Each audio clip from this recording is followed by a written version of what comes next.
Tetris again.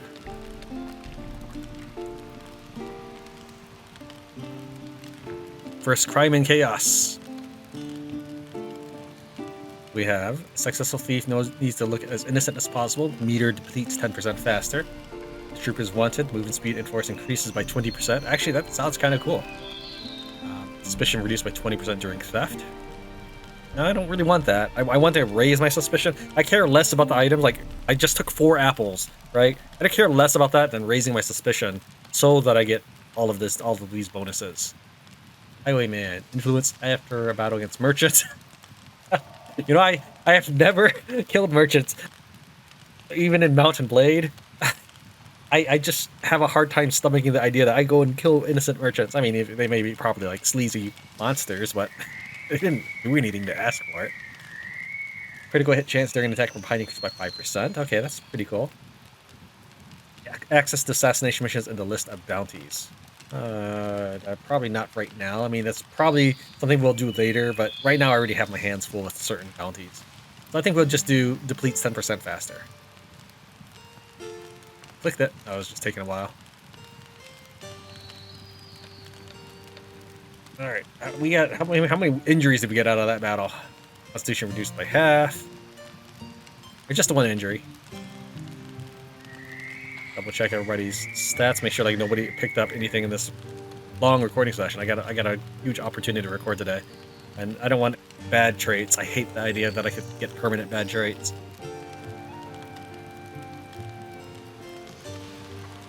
Beastmaster. I assume that if I were to unskill her in Beast Mastery, that it would remove the trait. For example, if I were to enslave this guy again, would he still be freed slave? Okay, so we got to work on having guilt join our team. So you're gonna critical person. Besides Tinker, is there anything that does critical hit? Just Tinker.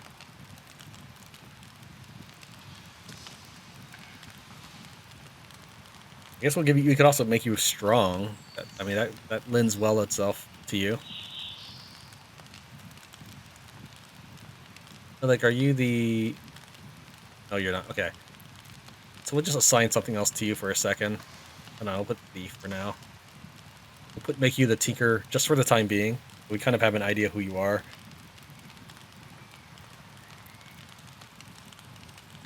She shouldn't be able to escape with ruptured ligaments, okay? There should be no opportunity. Escape probability during the next rest. Average. Come on.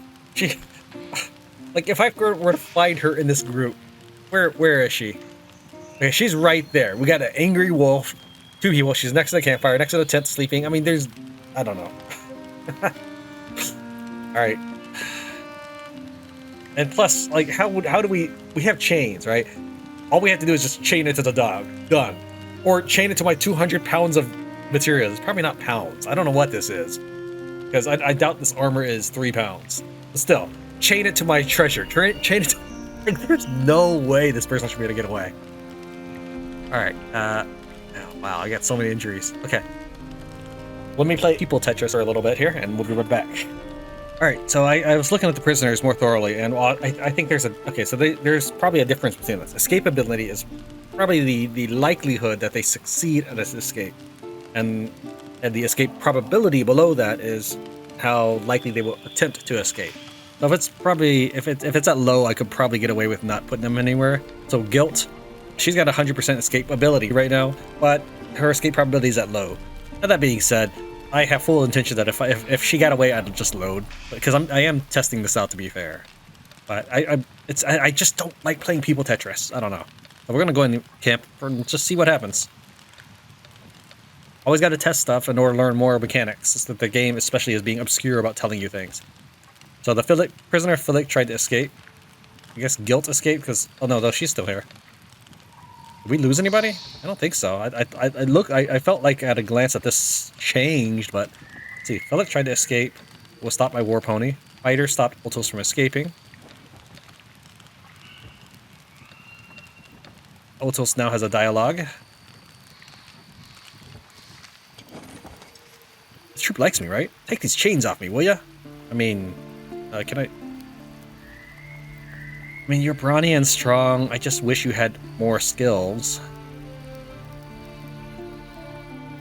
I don't know. And if I refuse, I probably never get to hire him again, I assume. I mean, if you had offered this before we got guilt, you had your chance for a very long. In fact, you were my first prisoner, I'm pretty sure. It took you this long to come around. See, I'm trying to limit myself on people.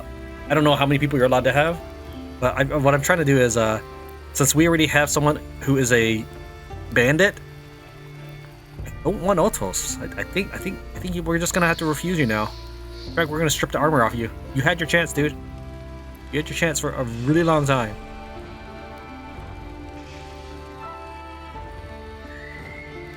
He's wary, so I guess it drops the trust back like way down, and if it goes back up, we can probably attempt to recruit him again.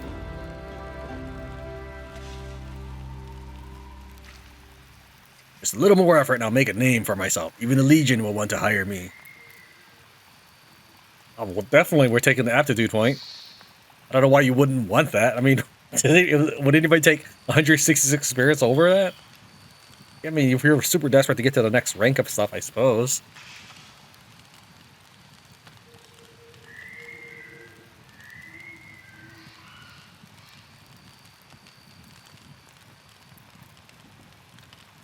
That was a good rest. I mean, I'm sorry, Otos, but we have a better hoodlum now. Oh, hey, give me that armor.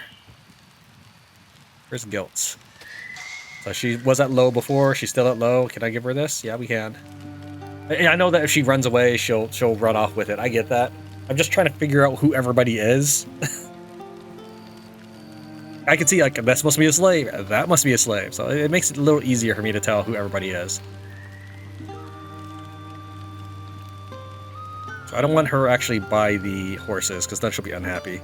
In fact, let's see if she would like not being guarded. No, she didn't care that I had 100% probability for her. She did not care whatsoever.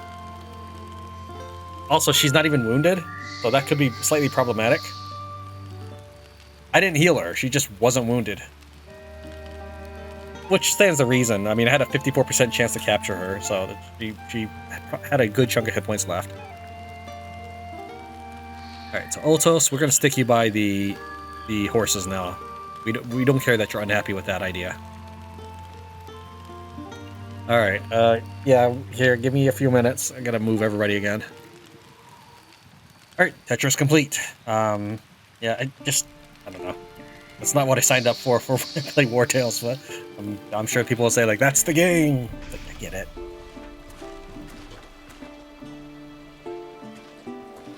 Alright, I'm interested in fighting the ghost, but I do want to just get back to base.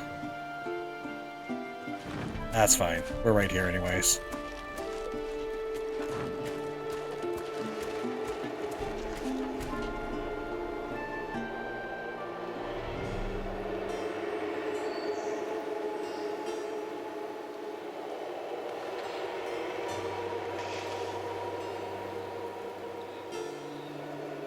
Can carry 2 of the carcasses. Alright,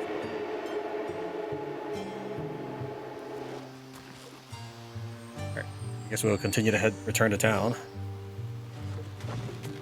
Hey, maybe we'll find another horsey. Oh yeah, I was gonna head back to my storage pile. Alright, well, let's see if we can get a horse over here. Again, we want horses with good traits.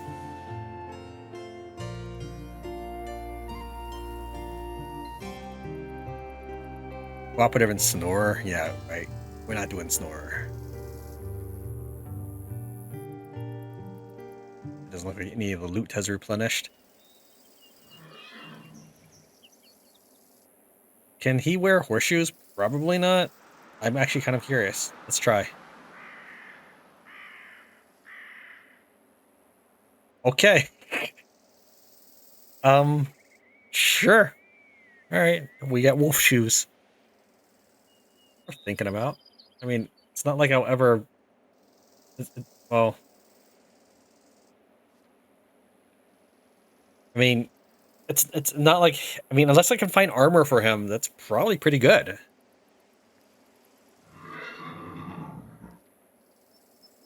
Need a new companion?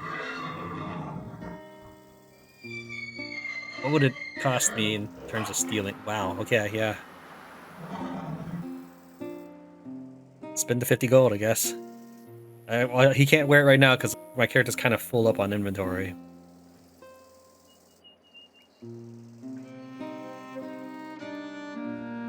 But now we can do cleaners, which is what we'll probably do. We can do the infested mission. We'll do that after we deal with the bandits, because that's how the recording should go.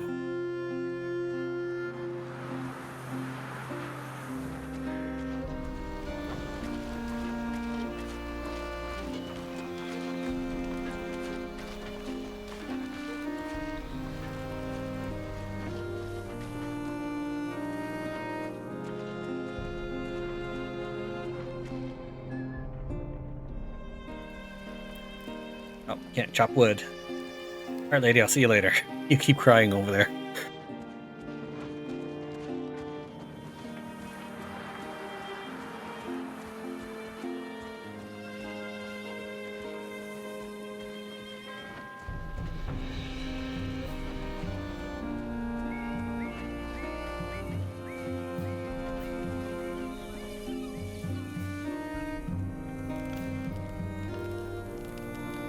Yeah, all my stuff still seems to be here. Good.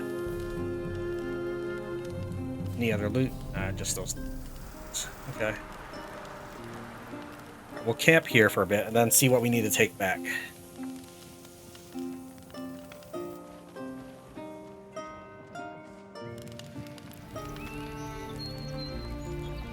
Went through our stuff and we have basically no cloth.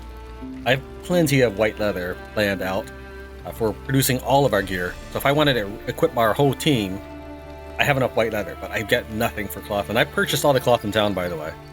So I don't know what to do about that for right now. However, I've been thinking about this, and since we're not going to keep Ultos after all, even though he has 95 experience points in Cook, 20 for the first level, and then 75 in the second rank, we're actually just going to go and have him swap places with Angler or Fighter. Now, I believe I had been giving Fighter Angler only because he had no experience points to lose in Minor, and I didn't have Ultos yet. So, yes, I'm going to end up losing Cook experience, and yes, I'm going to end up losing Angler experience. However, I think it'll pay off in the long run because this character has a constitution of 5% additional, a bonus to 5% constitution. Maybe not. Maybe this is a complete waste of everything. I probably don't need the extra willpower, at least on this character, because he's already got 15 points. If I wanted someone else to have willpower, it'd probably be something like Executioner, who is already tyrannical, so I think it'd be kind of funny if he had an additional willpower boost. That actually might be a thing I do. I don't know what advantages Woodcutter gives in the long run, but it's probably not going to be dexterity. So it's very feasible that I actually make him my Angler just to give him another willpower boost. Again, not because he has any traits for it, but just because I think it'd be cute to combine it with Tyrannical. I don't know. Let's see here. So Blacksmith's going to get Strength, and she's a strong. He's going to get Dexterity, and he's Nimble. She's going to get Critical Hit, and she's Bloodthirsty. So those are my 5 mercenaries, and then Hitchman is an outlaw, so he doesn't really get a full skill set. I don't know if this and this are enough to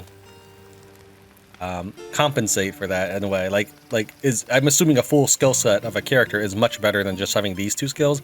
Even if Galvanization is a 50% damage increase, getting surrounded is easy, and Fragility is a 30% damage increase to the enemy. Or, you know what I mean. That's a lot. It's a lot of damage. I just don't know if it's as much as everything else. It's something that we'll look at. See, your damage increased by 10% if not next to an ally in combat. So that's like, hold on. We got 10%, 60%, 90% extra damage. Assuming that they just add on top of each other. I don't know if mining is the way to go for this one. Maybe give them something like anything more strength, which I guess would be Woodcutter. Huh. You know what? We'll do that. We'll switch him out to Woodcutter.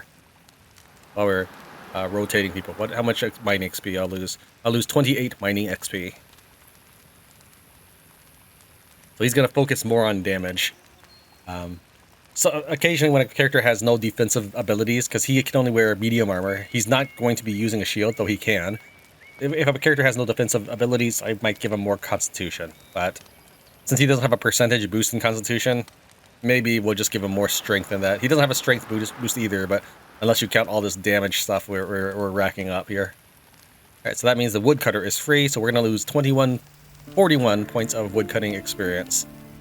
But that does free him up to get something else. Now this was the hireling we got. I just finished editing the episode where we recruited Rolact in episode 4. So I don't know what episode this will be. Go and make this one the Angler. Does anybody else give willpower? Scholar gives willpower. I just don't have any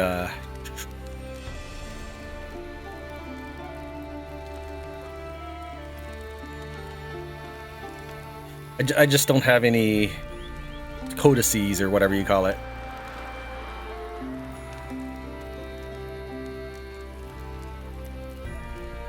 What's Ulto's got?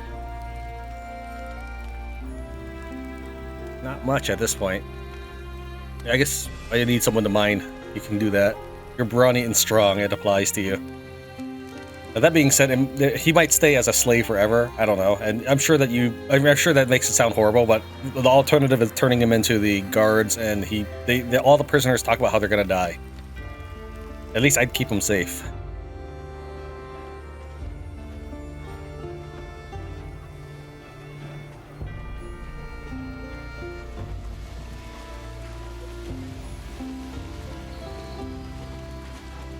I know I'm fatigued.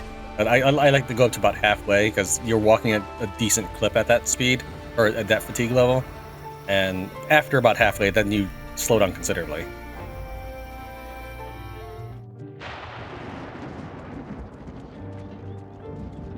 Alright, salt mines are over here. It might not be replenished.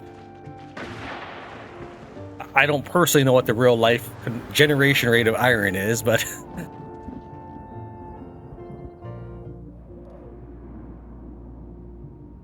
yeah, we're gonna need a new miner here. Why don't we have henchmen work at it for a little while?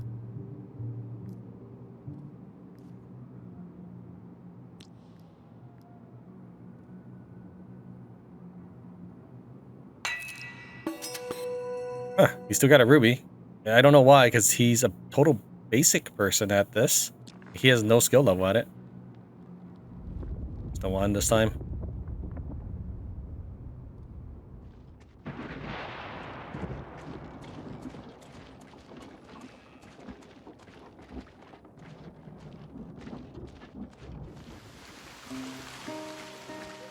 I'll be disappointed if this is still full. I've been gone for about 4 days, I think.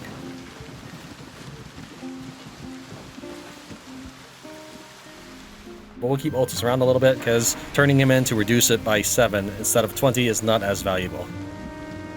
But this will mean that we can adjust our camp to more accurately surround him.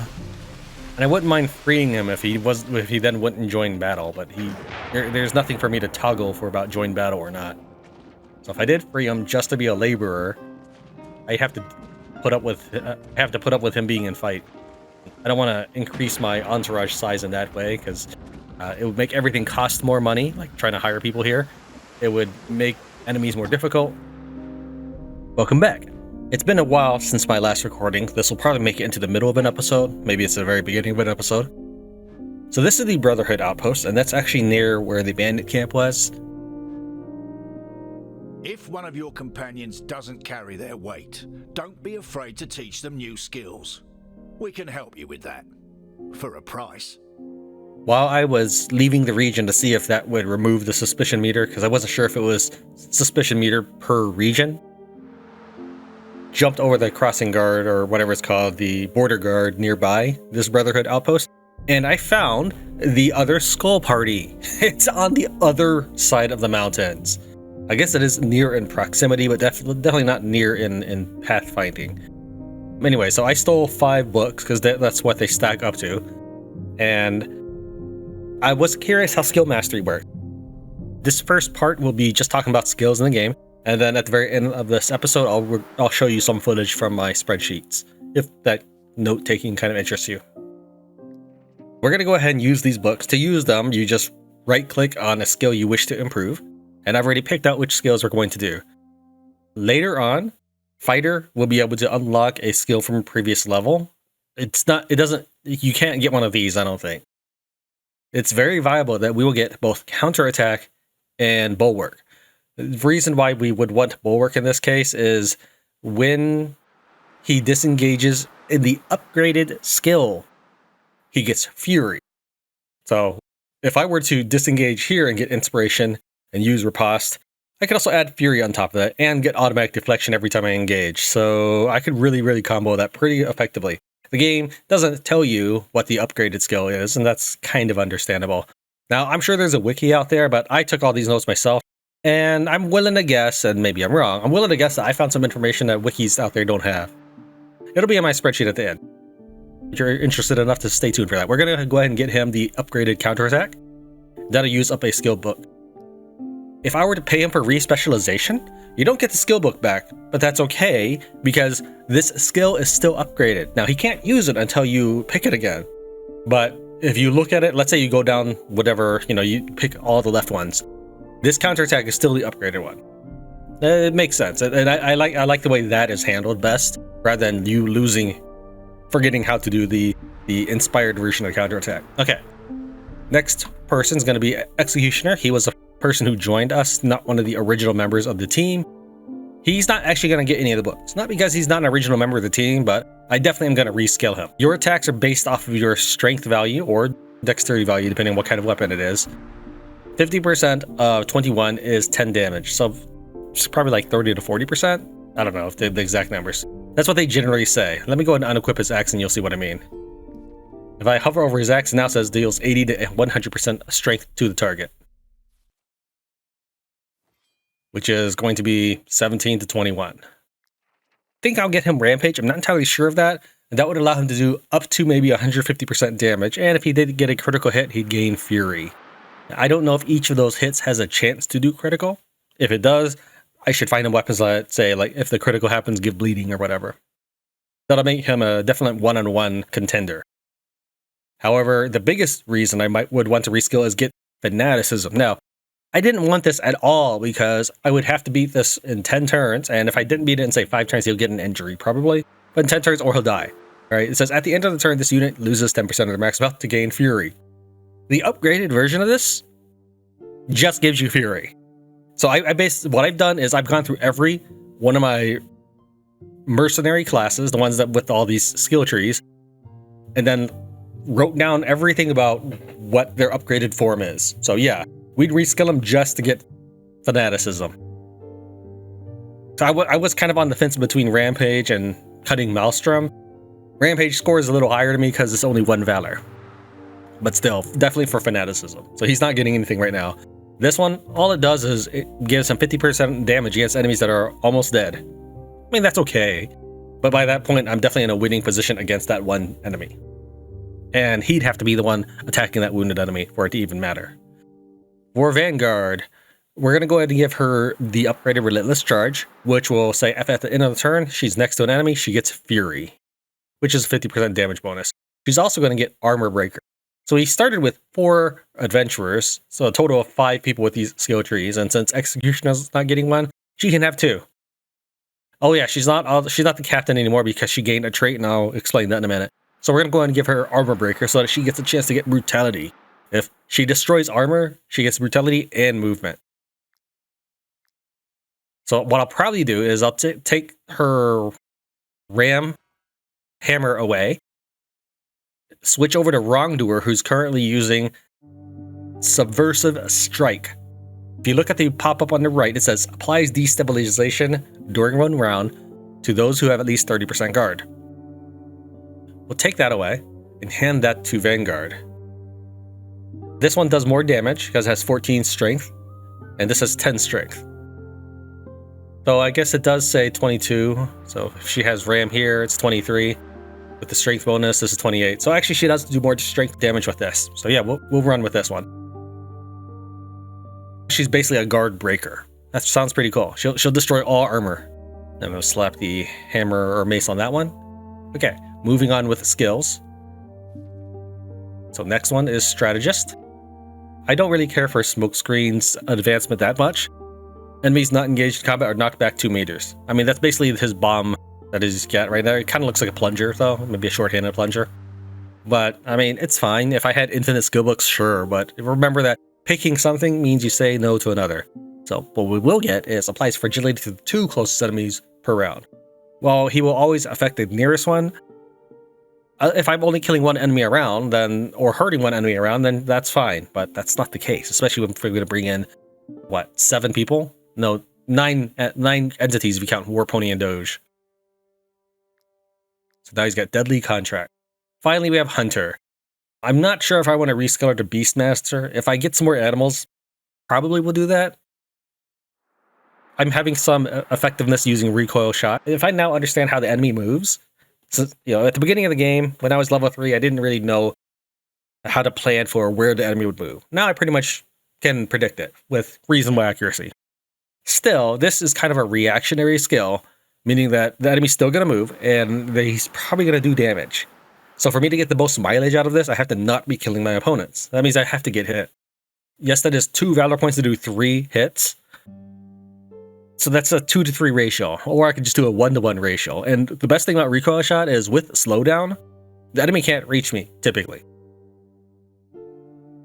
However, I will get her Beast Mastery upgrade, which says at the end of their turn, heals allied animals for 5% of their maximum health.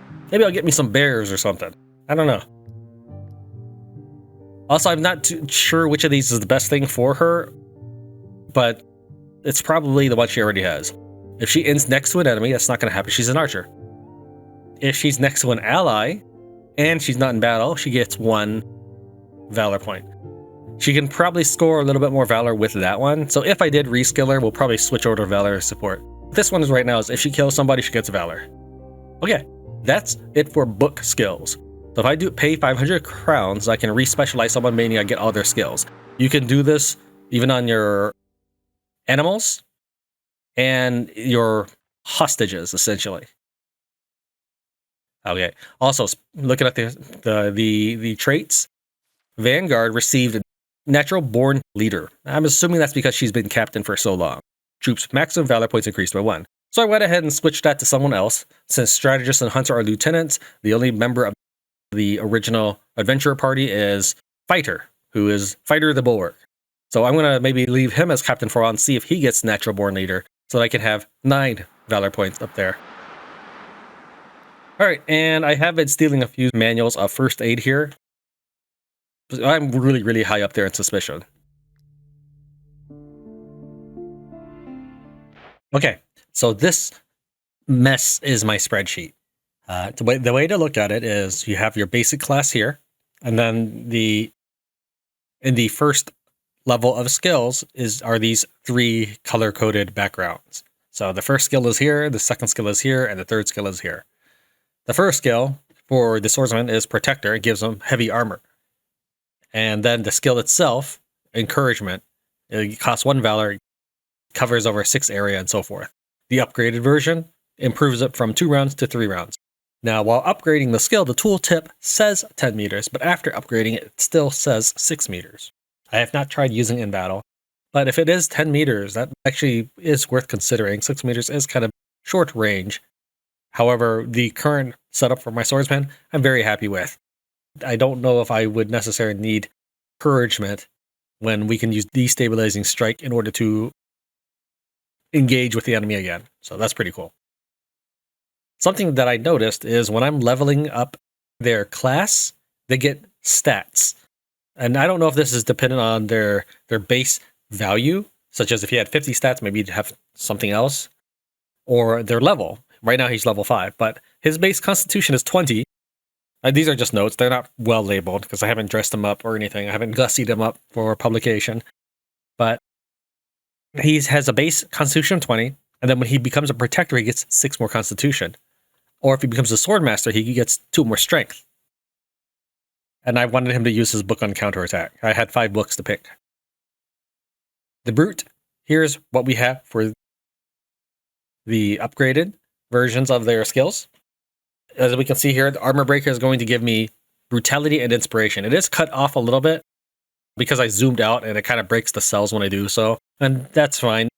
The goal here isn't to make you read all of these skills. It's just kind of give you an insight into why I decide what I do and the things I do off camera when I'm trying to plan stuff out.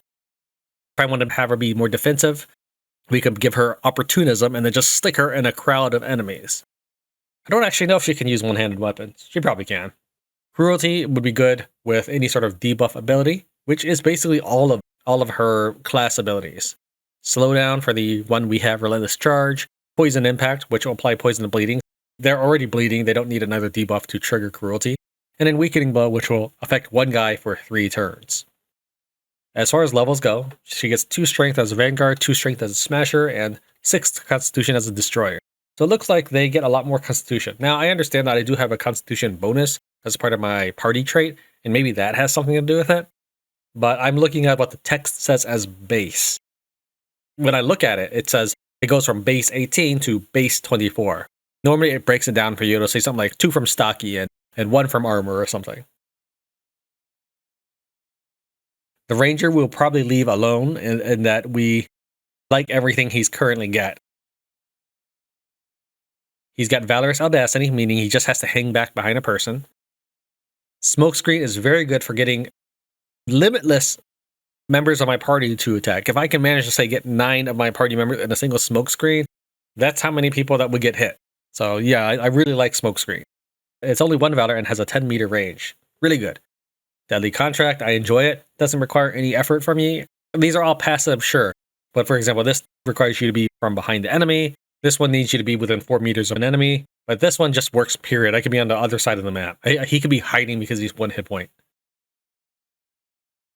For the Archer, I'm not really sure what to do with her. I'm thinking maybe switch out to Beastmaster and then get a couple more beasts. But I don't want repeats of beasts.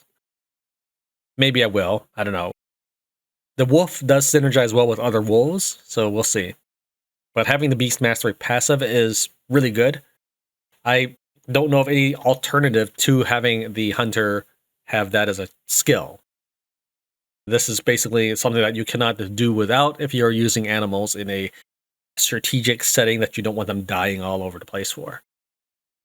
Also, I need to remove that fragility. That's from a copy and paste of a previous spreadsheet, a previous page.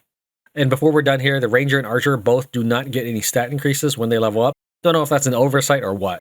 But also accordingly, both of them only get their class at level 3. So that could actually be a bug, where they assumed that everybody gets a class at level 2. The Warrior gets 2 Strength and 6 Constitution again, depending on what he gets as his class specialization. I'm thinking of making him go Berserker, or even better, this is amazing. Sentinel seemed okay. All allies engaged in combat gain riposte. Again, I'm hoping I'm saying that right. It's okay, but they'd have to be engaged in combat. You know, how many of them are going to be? I mean, maybe half my group, possibly. So that's not bad. That's maybe 5 attacks for 2 Valor. Not bad. But the thing that really sells it to me is all allies not engaged in combat gain inspiration for 1 round when I advance the skill. The reason why that sells it for me is if they're not engaged, that inspiration will help me maintain them. So if it's an archer, it'll help me maintain distance, so they stay not engaged. If it's someone who's not currently meleeing somebody, then that'll allow me to engage more people. That really sells it for me. It's very viable that I might go with Sentinel. It kind of depends on what the other skills are. I haven't actually looked at them because it took me a long time to prepare this stuff, and I've been up for like maybe we'll say 30 hours straight by this point. So my eyes are starting to cross and get tired as I was making this spreadsheet. Now, Fanaticism, again, that's another one that I would have completely overlooked if I didn't take notes on the advanced stages. With the health loss, that's really bad. I don't like that. It basically cuts my options down. But with the upgraded version, that's no longer an issue. So, yeah, I think I've gained some benefits by writing down all their skills. And when we unlock other classes like the Spearman or something, we can take a look at those as well. As I advance levels, I'll be adding to this spreadsheet. But this is probably pretty boring, so unless there's a lot of people that look for it, I probably won't be attacking this on at the end of the videos. All right, so that's it for this episode. Thank you very much for Tran Wins Wartales. I'll see you next time.